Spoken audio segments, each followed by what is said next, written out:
Hello friends, welcome to my channel Mansi lifestyle world. तो आप सभी का स्वागत है मेरे नए ब्लॉग में। आप सभी को जय श्री कृष्णा, जय श्री राधे, जय श्री राम। तो फ्रेंड्स, अभी मैं आई हूँ छत पे और अभी मौसम थोड़ा धूप तेज़ होने लग गई है और गर्मी भी लगने लग गई है। और आप लोगों के यहाँ गर्मी लगना शुरू हुआ कि नहीं? हमारे यहाँ तो गर्मी बढ़िया से पड़ने लगी, मतलब काम भर की गर्मी लग रही है। और पंखा चलाना स्टार्ट हो गया है। अभी कूलर चलाना स्टार्ट नहीं किया है, लेकिन ये महीना छोड़ के अगले महीने से कूलर भी चलने लगेगा। अभी जान के नहीं कूलर चलाया जा रहा है, इस वजह से क्योंकि जुखाम, खांसी, बुखार ये सब लगा हुआ है, तबीयत ठीक नहीं है।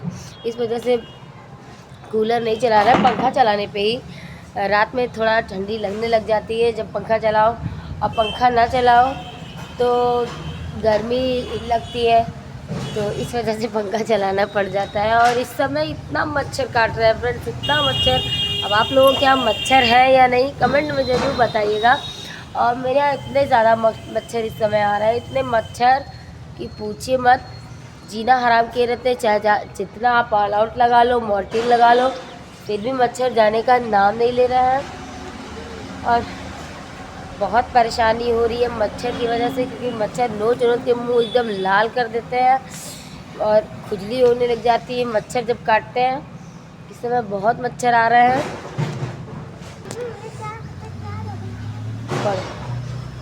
तो अभी मेरी बिटिया का पेपर चल रहा है, अभी एक लास्ट पेपर बाकी है। कल एक पेपर हो जाएगा, उसके बाद छुट्टी हो जाएगी इसकी। 10-12 दिन की छुट्टी होगी। छोटी वाली बिटिया की छुट्टी हुई है और 16 तारीख से उसका नया सेक्शन चालू हो जाएगा। मतलब नया सेशन थर्ड में थी, अब इस बार फोर्थ में जाएगी। अभी रिज़ल्ट नहीं निकला, लेकिन नया सेशन स्टार्ट कर देते हैं स्कूल वाले। वो इसलिए क्योंकि उनको न्यू एडमिशन करना होता है। फेल तो करेंगे ही नहीं, बच्चों को फेल नहीं करेंगे, नया सेशन चालू कर देते हैं जल्दी जल्दी। पहले तो हम लोग के टाइम में तो जुलाई से नया सेशन चालू होता था, फिर धीरे धीरे समय आया, अप्रैल से नया सेशन चालू होने लगा।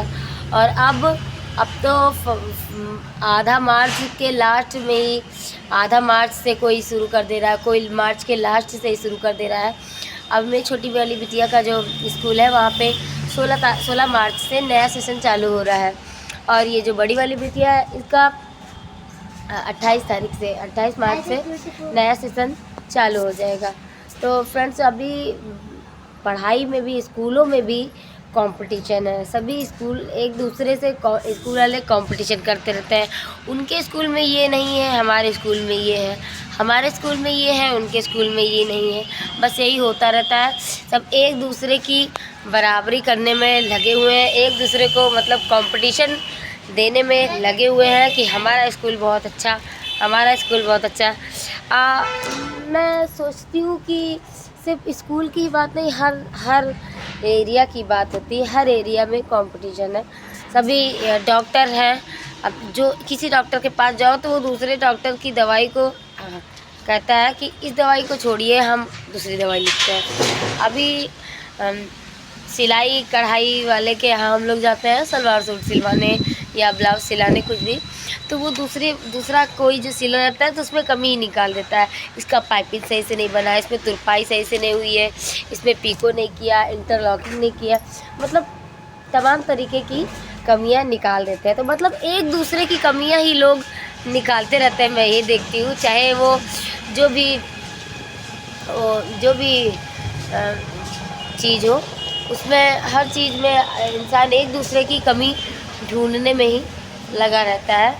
अपनी खुद की कमी को कोई नहीं देखता है, दूसरे की कमी को देखने में सभी लगे हुए हैं। मैं दूसरों को नहीं कहूँगी, मैं खुद को भी यही कहूँगी, क्योंकि हर इंसान के अंदर ये चीज़ होता है कि हम जो कर रहे हैं वो बहुत अच्छा कर रहे हैं, दूसरा कोई जो कर रहा है उसमें कमी दिखाई पड़ती है, लेकिन खुद जो इंसान कर रहा है उसमें कमी नहीं दिखाई पड़ती। लेकिन मैं कभी कभी अपनी कमियों को एक्सेप्ट करती हूँ, कभी कभी अपनी कमी को देखती हूँ और सीखती भी हूँ कि आगे से मुझे ये चीज़ नहीं करना है। तो यही सारी बातें हैं। और अभी मैं थोड़ा सा कंफ्यूज हो जाती हूँ जब अपने बात सोचने लगती हूँ कि मैंने ये चीज़ गलत किया या ये चीज़ मुझे ऐसा करना चाहिए था। कभी कभी ऐसा होता है फ्रेंड्स, सभी के साथ, सिर्फ मेरे साथ ही नहीं, सभी के साथ ऐसा होता है कि जब हम कोई चीज़ करते हैं तो बाद में हमें रियलाइज़ होता है कि ये चीज़ हमें ऐसे करना चाहिए था या ये चीज़ हमने करके गलत कर दिया। बहुत बार ऐसा होता है, आप लोगों के साथ भी होता होगा। तो फ्रेंड्स अभी कई चीज़ें ऐसे होती रहती हैं। बहुत चिप कर रहा है यहाँ पे, जो बौर लगी हुई है ना पेड़ की, ये गिरती है तो बहुत जैसे लिसलिसा हो जाता है, चिपचिपा रहा है बहुत। देखिए जी ज़मीन पे कितना सारा, ये देखिए छोटा छोटा जो है बौर गिरा हुआ है। क्या हुआ? तो मेरी बिटिया बुला रही है, मैं देखती हूँ क्या हुआ, किस लिए बुला रही है। बच्चों की झगड़ा, बच्चों का लड़ाई स्टार्ट रहता है, पढ़ाई में भी झगड़ा ही हो रहा है। वो कह रही है कि कल मेरा पेपर ख़त्म हो जाएगा तो मैं पढ़ाई नहीं करूँगी, मैं एक दिन छुट्टी करूँगी। और छोटी वाली बिटिया कह रही है उसकी छुट्टी चल रही है तो उसको मैं रोज़ 1 घंटे पढ़ने के लिए बिठाती हूँ, क्योंकि छुट्टी में बच्चे सिर्फ बदमाशी ही कर रहे हैं। तो मैं सोचती हूँ कि 1 घंटे कम से कम थोड़ा पढ़ ले, थोड़ा जैसे छोटी है अभी, वो 3rd क्लास में है, इस बार 4th में जाएगी। तो स्पेलिंग में बहुत ज़्यादा मिस्टेक बच्चे करते हैं, तो इस वजह से मैं उसको स्पेलिंग ही अभी पढ़ा रही हूँ, 12 खड़ी जो होती है।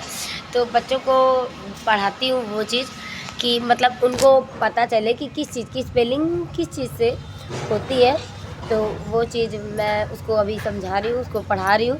तो अभी वो 12 खड़ी पढ़ रही है, क्योंकि बड़ी वाली बिटिया को मैंने पढ़ा दिया है 12 खड़ी, और वो स्पेलिंग लिख लेती है। कभी कभी किसी स्पेलिंग में मिस्टेक होती है, उसका हिंदी में थोड़ा दिक्कत होता है और इंग्लिश का ठीक करती है। तो अभी जब इसकी छुट्टी होगी ना, तो इस बार मैं उसको हिंदी की मात्रा बताऊंगी। इंग्लिश की मात्रा तो मैंने इंग्लिश में सारी स्पेलिंग उसको समझा दी है 12 खड़ी, लेकिन उसको हिंदी पढ़ने में दिक्कत होती है और लिखने में भी बहुत गलती होती है। तो इस बार मैं उसकी जब छुट्टी होगी ना, तो इस बार मैं उसको हिंदी की मात्रा सारी पढ़ाऊंगी और सारी मात्राएं समझाऊंगी भी, और लिखना पढ़ना हिंदी पढ़ना सिखाऊंगी। क्योंकि बच्चे आजकल मैं देख रही हूँ इंग्लिश मीडियम वाले बच्चों को हिंदी में बहुत ज़्यादा डिफ़िकल्टीज़ होती हैं, क्योंकि स्कूल में ज़्यादा हिंदी पे ध्यान नहीं देते, इंग्लिश में ही सारी बुक्स है, सिर्फ हिंदी की बुक ही हिंदी में है और बाकी सारी बुक्स जो है वो इंग्लिश में ही है। तो इस वजह से बच्चे ज़्यादा हिंदी पे ध्यान नहीं दे पाते हैं और इंग्लिश में ही सब कुछ पढ़ते हैं, तो इंग्लिश पे ज़्यादा फोकस रहता है, हिंदी पे कम। तो इसलिए बच्चों को हिंदी ध्यान देना पड़ेगा।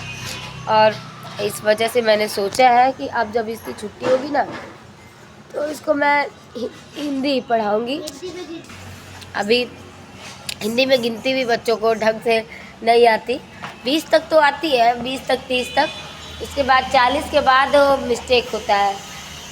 हिंदी में बच्चों को गिनती भी समझने में दिक्कत है, हिंदी में वो गिनती ज़्यादा नहीं जानते, क्योंकि इंग्लिश में ही स्कूलों में पढ़ाया जाता है, इंग्लिश में ही गिनती पढ़ाई जाती है और लिखना भी इंग्लिश में ही सिखाया जाता है, शब्दों में, अंकों में तो मैथ में नंबर्स में लिखाया जाता है, और शब्दों में जो लिखाया जाता है तो लेटर्स में, तो वो इंग्लिश में लिखाया जाता है। हम लोग के टाइम पे हिंदी मीडियम था, तो हिंदी में पढ़ाया जाता था, इंग्लिश में भी पढ़ाया जाता था और हिंदी में भी पढ़ाया जाता था। लेकिन इन बच्चों को सिर्फ इंग्लिश में पढ़ाया जा रहा है, हिंदी में नहीं पढ़ाया जा रहा है। तो इस वजह से मैंने अब सोचा है कि इसको मैं हिंदी में भी पढ़ाऊँगी और इंग्लिश में भी पढ़ाऊँगी। और इंग्लिश में तो इसने पढ़ाई है, तो मैं इस इंग्लिश वाले को अब हिंदी में मैं कन्वर्ट करके पढ़ाऊँगी। तो हिंदी को जब पढ़ाऊँगी तो इसका हिंदी थोड़ा सा ठीक हो जाएगा। अभी उसको हिंदी में बहुत ज़्यादा समस्याएं हैं। और फ्रेंड्स, आप लोगों के यहाँ भी इस तरीके से बात होगी बच्चों को। अधिकतर मैं बच्चों को देखती हूँ कि जो इंग्लिश मीडियम वाले बच्चे हैं वो हिंदी में बहुत ज़्यादा वीक होते हैं। तो आप लोग भी अपने बच्चों को ध्यान दीजिए कि वो उनकी हिंदी वीक ना हो, क्योंकि हिंदी हमारी मातृभाषा है। तो हिंदी पे थोड़ा फोकस होना चाहिए, ऐसा ना हो कि हमारे बच्चे आगे चल के अंग्रेज़ ही बन जाएं। हमें उन्हें अंग्रेज नहीं बनाना है, हमें उन्हें शिक्षा देनी है, हिंदी की भी और इंग्लिश की भी, दोनों चीज़ की शिक्षा देनी है। तो आप लोग बच्चों को इंग्लिश भी पढ़ाएं और हिंदी भी पढ़ाएं। तो फ्रेंड्स मेरा वीडियो थोड़ा लंबा हो रहा है और कमेंट आप लोग करते रहिए और चैनल को सब्सक्राइब कीजिए, लाइक कीजिए। वीडियो अच्छा लगे तो अच्छे अच्छे कमेंट्स कीजिए। आप सभी को फिर से मिलते हैं नेक्स्ट वीडियो में। Till then take care, bye bye. जय श्री कृष्णा, जय श्री राधे, जय श्री राम, हर हर महादेव।